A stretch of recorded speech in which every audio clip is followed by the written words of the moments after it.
I moved from Los Angeles, my hometown, to Georgia. And the reason I did that, some of y'all might be thinking, oh, you don't gotta tell me why. You gay, black, unemployed, okay? You a statistic. But it really, like, the kind of limbo between me and Georgia has been like an ongoing saga for maybe like the past like 12-15 years of my life at least.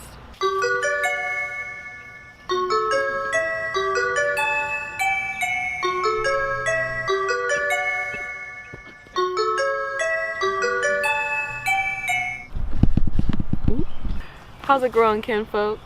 Long time no see. I've been trying to figure out what my return to YouTube, like why do I care so much about it? Why would any sane person get on the internet and tell their business? Same reason I'm motivated to do most of the things I do, for healing and for fun. Since I last shared a video journal, so much has changed. I no longer live in California. I moved to Georgia about 3 months ago, almost 3 months exactly. And I also shaved my head. I need a haircut again, but and I'm still kind of emerging from a really stagnant period of just like kind of mourning the past. As much as I want to be present, like I'll do things for presence of mind, and then my presence of mind will lead me back to something that I hadn't resolved. Some of that shit was still fresh too. Like some of it was the uprooting of leaving LA that even allowed me to see these things. The timeline looks like born in LA, maybe like first grade, halfway through 5th grade, I'm in Atlanta, and then after that I moved back to LA, and then just 3 months ago I decided to come back, or a few months prior I decided to come back, and 3 months ago I made it happen. Which feels significant because this whole time that we've been living in LA, my family never really like came to a consensus over where we should be. It was always the limbo of, do we go to Georgia as a family? Do we stay here as a family and be dysfunctional? How can we,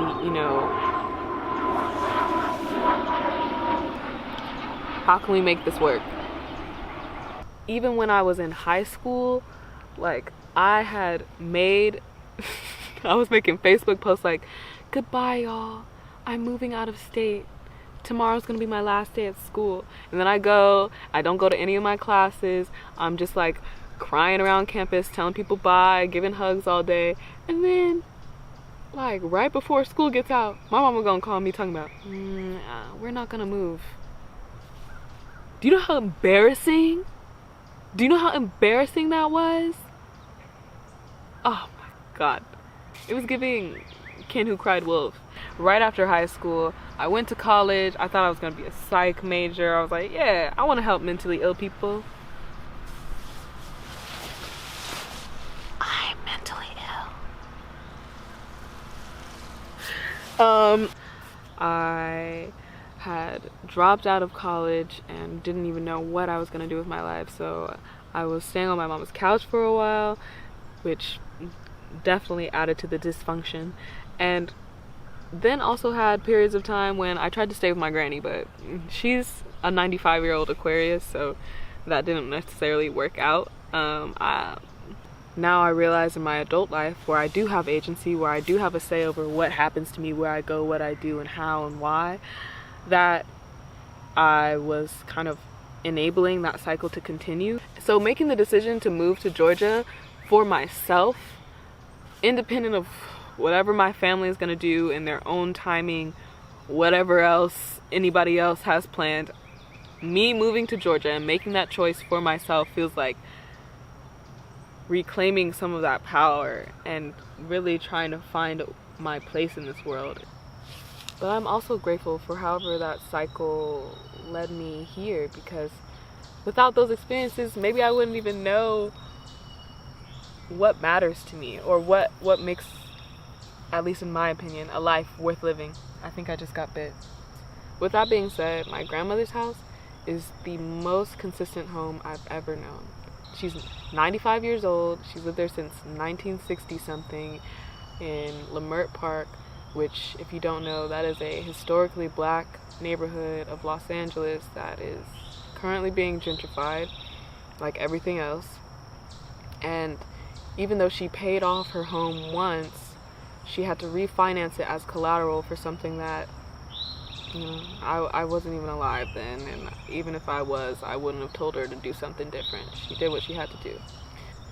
When she passes on, because of that, the house will probably not be able to stay in our family, despite, you know, the 4 generations after her knowing this place as home.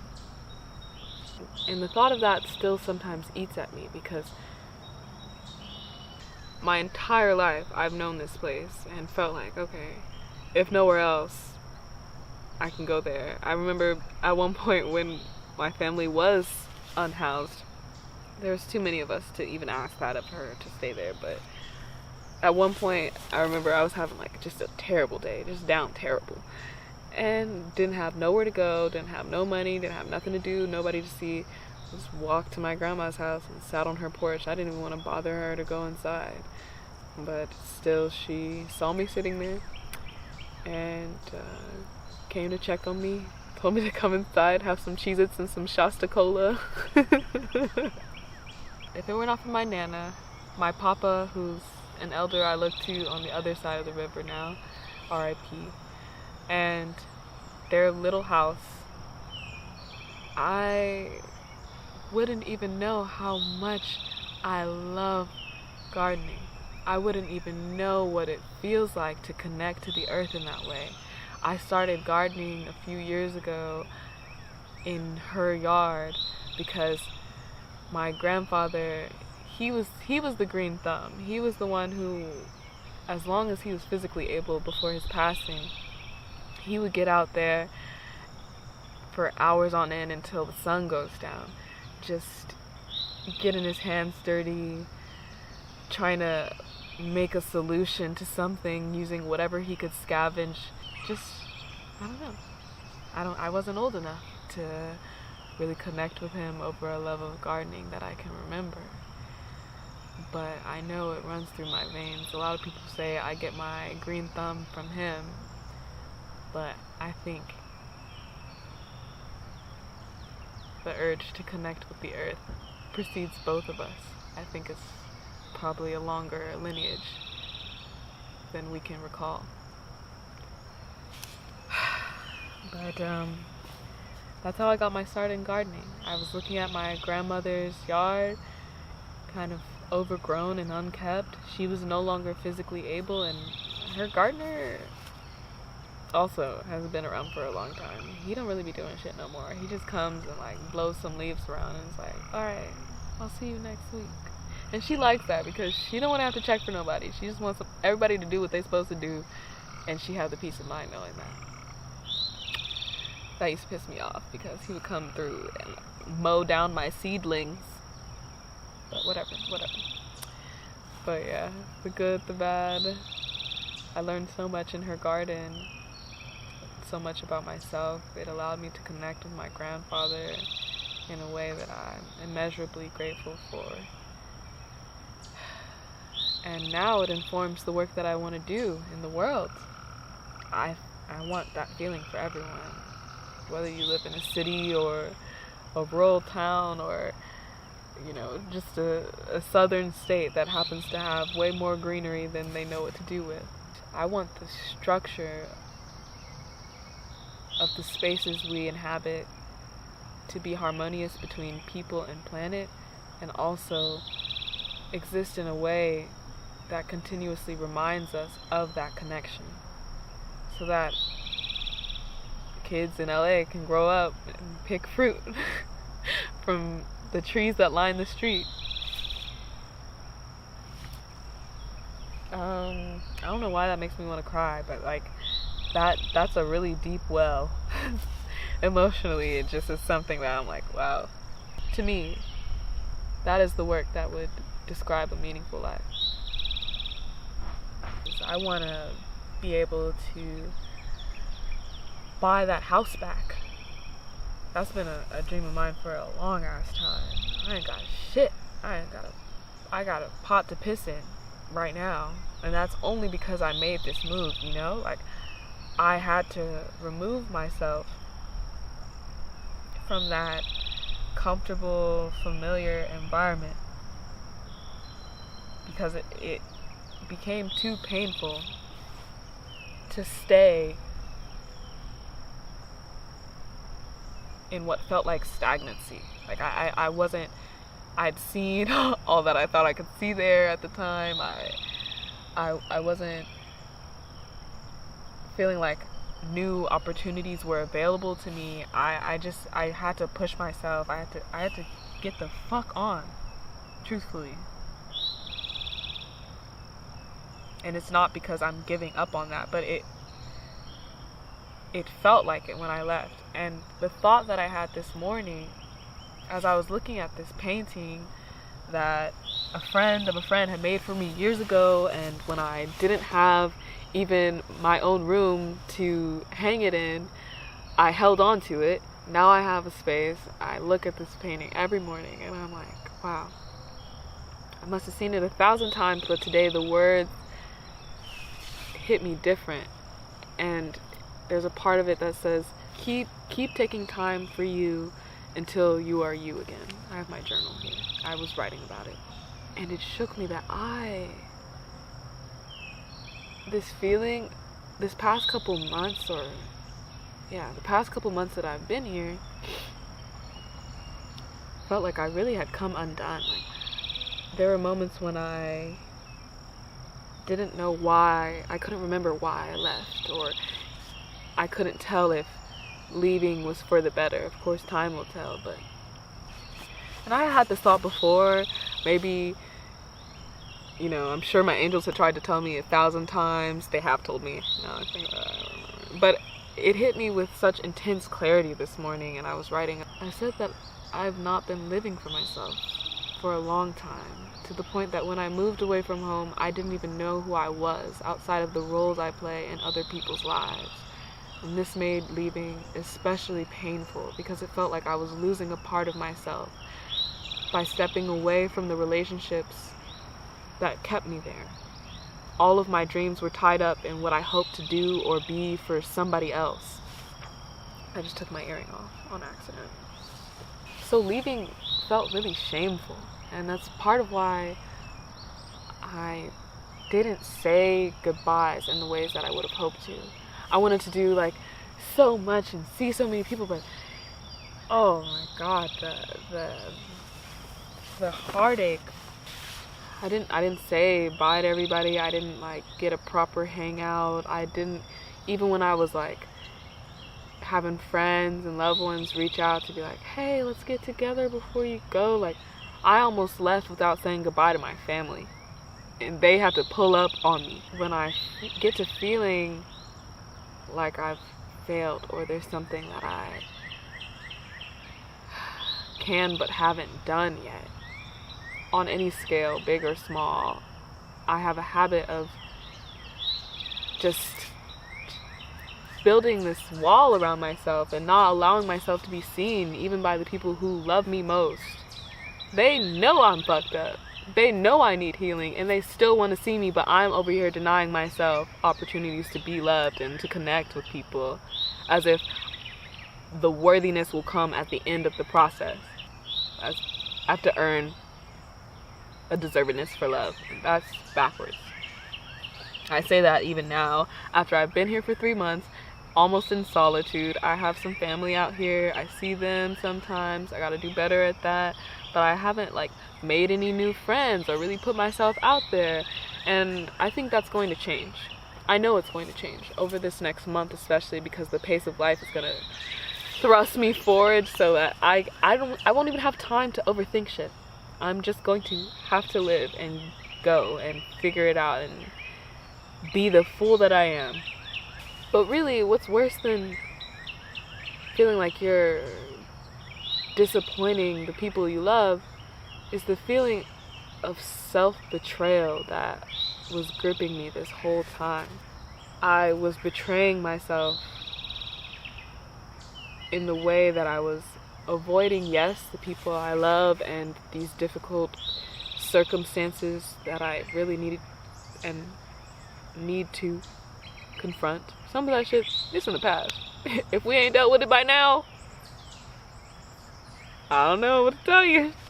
And I've been gripped by that for so long, feeling like by not sharing on YouTube or sharing at all or putting myself out there in a number of ways, be it through gardening opportunities, different like situations that challenge me, whatever it is.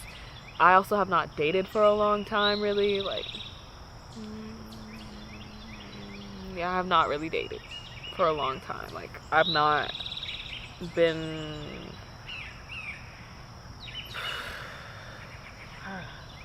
there's so many things in my life that I've just put on pause, thinking like the time will come when I'm worthy of these things, or when I can receive them. And the time is now. Not necessarily just even this like moment that I'm having this epiphany, but I am so grateful and fortunate to even draw breath. Every day that I wake up and greet the sun, I am grateful. And I need to start acting like it. I wanna have something to show for my time on this earth. That's all. But I want to build something that has a legacy beyond my lifetime. I'm trying not to cry.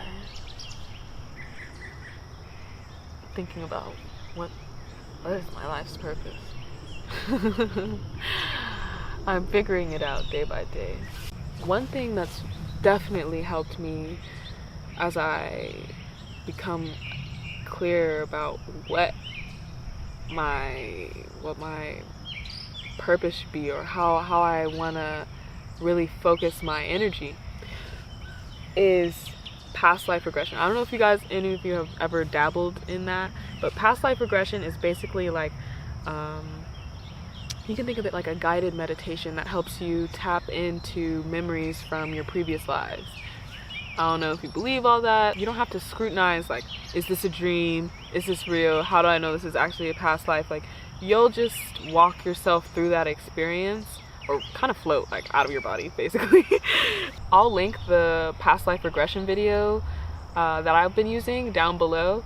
It's like 30 something minutes, but time is like distorted because you're in such a deep state, like low-key between realms and consciousness. Like, I don't know, try it out, let me know how you feel about it, but I'll link it below. The way it works basically is like, you start off with a childhood memory, right? You breathe, you envision this healing light, then you go to whatever childhood memory comes to mind.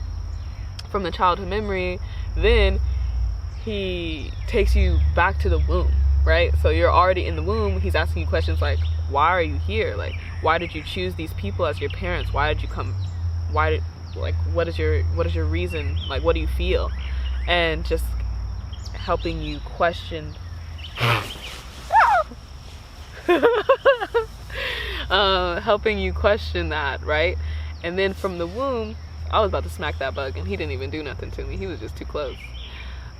Then from the womb, you see this, like, you float up above your body again, and then you go and see this doorway, and underneath the doorway this light is shining out. You open the door, there's like a light surrounding a scene, and then you go deeper and deeper, closer to the scene until you're there, and you look around. What do you see? Do you see your hands, your feet? Like, are you in this body? Are you viewing it from above? Whatever it is, don't scrutinize it.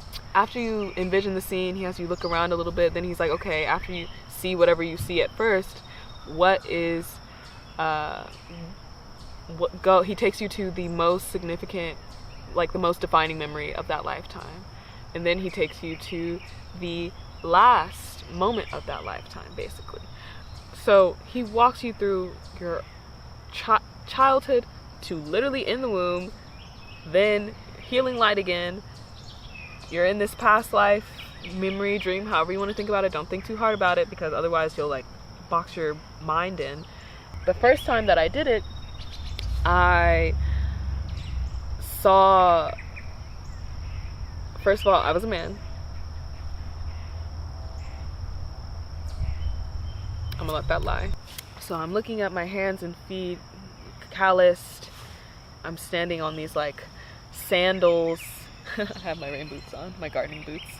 I'm standing in these like kind of primitive sandals basically, but it's like really hot around me. And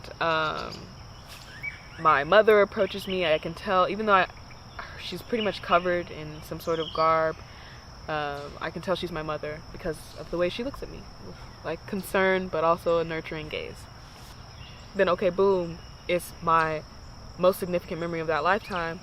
The village that was previously behind my mother as I spoke to her, because we're on the outskirts of the village basically. I see what I recognize mentally as my home going up in flames. So I watch my village burn. I eventually just start walking off alone in search of, I don't know, what do you do after that? The people you love, your home is destroyed. So I left. And then my final memory of that life is like, I'm just an old man. I'm sitting kind of on the edge of some body of water, watching the sunset over it, and children are playing. All of these people that the younger generations that I gave life to, surrounding me, and I felt content in that moment and kind of just let myself rest. And then the final memory that he walks you through is kind of like, not really memory, but you just like float again, allow your breath to take you, and then there's that same healing light, but now it's almost like a presence more than just a light, and it can say something to you, it can embrace you, just see what your mind comes up with, right? And the first time it told me, you're not alone. The second time that I tried past life regression, I noticed the theme because I'm a child and then I grow up, and in like an instant I grow up and I have responsibilities on the same farm that I was just playing at. And it's like a farmland surrounded by mountains. So like kind of like a prairie with a body of water near it, and then there's like mountains canvassing the whole space. And I'm, as a young man, helping my parents care for the land, right? You know, it's cute, it's a vibe, just a hard-working man. Then next thing I know, most significant memory of this lifetime, again, my home is being destroyed, but now it's like I'm seeing it be attacked. I'm like underwater. I think I was like trying to stay away from like the flames or something, or like however it is, even though I'm like under this body of water, it's protecting me somehow from the violence that's going on around, to try and like pillage my homeland. And then afterwards, my parents, they survive, but they send me away this time. Like, it's still this kind of, it's still this kind of exile, but this time I was told to leave. In the first past life regression, I just watched my village burn, and I have to go on my way. There's no one to tell me anything. But by the end of my lifetime, you know, I have a family or whatever, it seems cool. I'm thinking shit's sweet because I'm like, oh, that's like the 10 of Pentacles. Like, bro looks like he's chilling. He's built a life for himself. Yeah, he's had some hardships, but it is what it is. I'm trying to understand why they brought me back. It seems like I kind of handled it as best I could. And then my second past life regression, I'm sent away from my homeland because it was like under attack, and it was being destroyed by, I don't know, some people in like armor versus like these farmers. They're just like destroying stuff and being violent and whatever. And my parents are like, there's no life for you here, you have to go. And so they send me away. And again, at the end of that lifetime, I have a little family of my own. I In this version, I think I'm like wounded, walking with a cane, but I'm walking through a market with my child and maybe wife. I don't know how they did things back then, you know, maybe I had a couple wives. I don't know what the vibe was. But I'm walking through the market with them and I'm like revered for my skills. I'm thinking about this trend in my past life regressions where I am exiled, where I have to leave my home and I no longer really have a home to return to. You know, whether that's just a dream or something that I conjured up in my mind, it resonates deeply with me because I'm over here thinking like, wow. Mind you, I'm crying. I'm like floating above my body mentally, but I'm like this hits home. I'm experiencing this firsthand in the dream, but also now at this moment in my life, I can relate to having to leave the life that you knew, leave the people that you care for.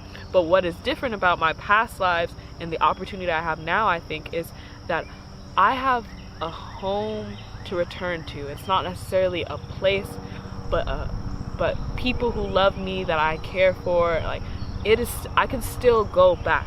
My city has not burned down, but I also think that what I failed to do in the past was to take an action that prevented that loss of life, that prevented that destruction, that would have allowed that community to persevere, whether I went on to build my own life or not. So I feel like that's something already. I don't know what my other past lives was like. Maybe somebody tried this and we just gotta keep going, but I feel like by me making the choice to leave before it got to that point, no matter how painful it already was, I have a unique opportunity to figure some shit out in my travels, in my isolation, in my whatever this season of my life is about to reveal itself to be. I really believe that it's going to show me things that I need to know to have a positive impact on my city. I'm thinking about this, of course, on the scale of just like my neighborhood, my city, but fuck, like I think about what am I gonna do, because this is a factor for Black people everywhere, you know, for queer people, for trans people. I'm not trying to put an S on my chest. I'm just saying, if I'm still here, as long as I have air in my lungs, as long as I can, I'm going to try. I'm just gonna keep trying. So I'm really grateful. I just am making this to say that I've come a long way, even before this lifetime. My ancestors, my angels are rooting for me. And whatever this purpose is, whatever my reason for surviving all of the things that I have, I've had like 3 near-death experiences since I've been in Georgia. First week I got here, car caught on fire while I was in it. I'm like, what? But I'm alive. I want to live a meaningful life. I want to leave behind something greater than me, to be enjoyed by future generations. And that's another thing. I want there to be future generations. Y'all are playing about this climate change thing like we got time. There is action required in our lifetimes. In the next 5 years, let's not even put that stretch on 10, like we can put it off another day. And as Americans, we're really insulated. So like the concept of climate change or some world-ending thing is like, we want to say that it's like a conspiracy or just that it's real, but it's not something that we need to worry ourselves about. But there's going to come a day when we can't just go to work, when we can't just be expected to pay bills as if everything is just going to keep going. Like, all of that shit is going to not only be put on pause, but it's gonna come crumbling down. Like it's not a sustainable way for us to live. We're gonna have to go back to our roots. So that's another reason why I feel like it's so important to connect with whatever moment, whatever opportunity, whatever space we are given. Be it online, be it in a patch of grass. Well, like, I don't know what else to tell you, because that's my life story. 2 of my past lives stories. What I hope to do with the rest of my current life. What else? I'm a Virgo. My favorite color is orange. I'm single. Okay? If that interests you, subscribe. So yeah, thanks for tuning in. Even though I was talking mainly about myself, I hope you got something out of this video. If you liked it, leave a thumbs up. Feel free to subscribe if you'd like to see more. If you don't subscribe, I don't take it personal. You'll see me again. Until next time.